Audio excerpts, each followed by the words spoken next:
देखिए last class में मैंने आपको पढ़ाया हिस्ट्री ऑफ सेल्स, कुछ टर्म आपको समझाया सेल से रिलेटेड, और जाते जाते एक क्वेश्चन देकर गया था।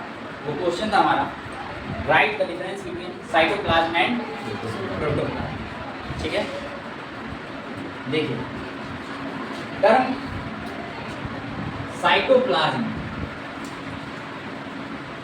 और दूसरा टर्म है आपके पास प्रोटोप्लाज्म।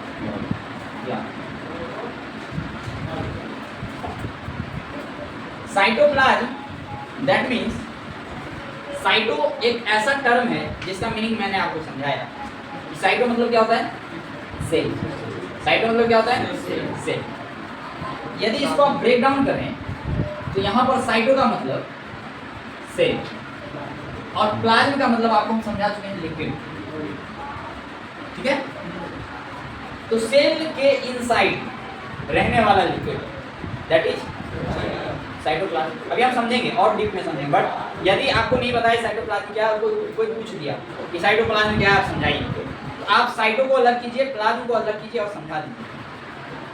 अच्छा, यदि इससे थोड़ा और हम समझने की कोशिश करें, मान लीजिए ये आपका सेल है, ठीक है, और सेल के अंदर न्यूक्लियस है, सेल के अंदर न्यूक्लियस है।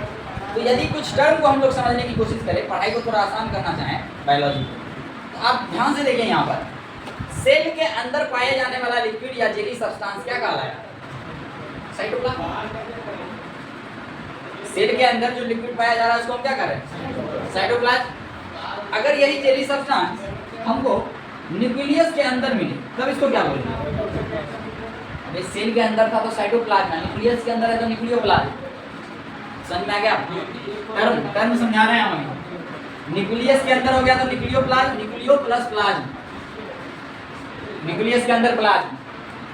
ये साइटो मतलब सेल प्लस प्लाज्म, सेल के अंदर प्लाज्म। समझ में आ रहा है कुछ क्या?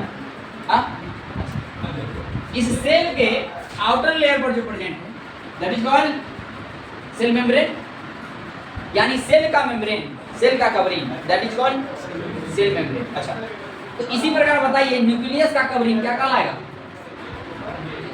Nuclear membrane. अच्छा, ये सब टर्म भी नहीं सुन रखे हैं अभी तक। सेल का मेम्ब्रेन यदि सेल मेम्ब्रेन कहला रहा है तो न्यूक्लियस का मेम्ब्रेन क्या कहला है? Nuclear membrane. इतना कुछ समझ में आ रहा है? इतना कुछ समझ में आ रहा है कि नहीं आ रहा? हाँ, अब ध्यान से समझिए। ये न्यूक्लियस का जो न्यूक्लियर मेम्ब्रेन आप देख पा रहे हैं, क्या बोले? ये न्यूक्लियस का जो न्यूक्लियर मेम्ब्रेन आप देख पा रहे हैं, ये न्यूक्लियर मेम्ब्रेन बाउंड्री है जिसके वजह से हम लोग साइटोप्लाज्म और प्रोटोप्लाज्म में अंतर पता कर पाते हैं। नहीं समझ में आया? ये बाउंड्री है, दैट मींस इससे बाहर वाला लिक्विड और इस सेल मेम्ब्रेन से अंदर वाला लिक्विड, ये सारे के सारे साइटोप्लाज्म हैं।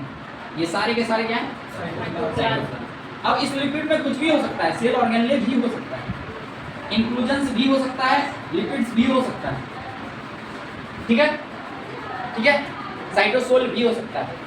बट इस बाउंड्री के अंदर जो पाया जा रहा है, ठीक है, यदि उसको भी इसके साथ इंक्लूड कर लें, मिला दें, ठीक है, इस बाउंड्री को हटाते हुए यदि न्यूक्लियस के कंपोनेंट को भी हम क्या करें, इस सेल के साथ मिला दें, तो ये हो जाएगा प्रोटोप्लाज्म। और यदि हम इसको निकाल लें और इतने का जिक्र करें तो ये हो जाएगा साइटोप्लाज्म। अंतर समझ में आया? साइटोप्लाज्म और प्रोटोप्लाज्म नहीं समझ में आया? P for protoplasm, P for पूरा। यदि पूरे का पूरा बात की है तो प्रोटोप्लाज्म, यदि सिर्फ साइटो पर आ गए तो ये साइटोप्लाज्म। नहीं समझ आया? अरे सबसे भी याद रखना, P फॉर पूरा, प्रो यानी पूरा का पूरा। प्रो का मतलब पूरा नहीं होता है, बट याद करने के लिए ट्रिक दे रहे हैं आपको कि प्रो सबसे याद आना चाहिए। अच्छा, पूरा सेल पूरा ही क्या हो जाएगा? क्या हो जाएगा? प्रोटोप्लाज्म। और सिर्फ साइटोप्लाज्म की जिक्र करेंगे तो सेल के इनसाइड जाएंगे, न्यूक्लियस के इनसाइड नहीं जाएंगे। समझ में आया क्या? समझ में आया क्या? अच्छा, आपको पिछले क्लास में मैंने बताया प्रोटोप्लाज्म टर्म किसके द्वारा दिया गया? प्रोटोप्लाज्म किसके द्वारा दिया गया? अरे जेई कुलकर्णी के द्वारा। इतने जल्दी भूल गया? किसके द्वारा दिया गया? जेई कुलकर्णी। अच्छा, उससे पहले किसके द्वारा दिया गया था? फेलिक्स डुचार्डिन। ठीक है, किसके द्वारा दिया गया था? फेलिक्स डुजार्टिन। बट इन्होंने क्या किया था, इसको नाम दिया था, एक स्पेशल नाम दिया था सार्कोड। आपको यदि याद हो, क्या नाम दिया था? सार्कोड। बट जेई पुरकेंजी साहब इनको प्रोटोप्लाज्म बताएं, ठीक है। अब साइटोप्लाज्म टर्म किसने दिया? कोलिकर साहब। किसने दिया? कोलिकर साहब। Cytoplasm term given by Kolliker, ठीक है। यहाँ पे स्ट्रासबर्गर का भी नाम आता है। तो जिस समय हम लोग सेल डिवीजन पढ़ेंगे उस समय हम लोग थोड़ा पढ़ेंगे कि आखिर साइटोप्लाज्म के बारे में स्ट्रासबर्गर क्या बताएं, ठीक है। बट अभी आपको जो कल मैंने वर्ग दिया साइटोप्लाज्म और प्रोटोप्लाज्म में क्या अंतर है, ये समझ में आ गया? आया समझ में?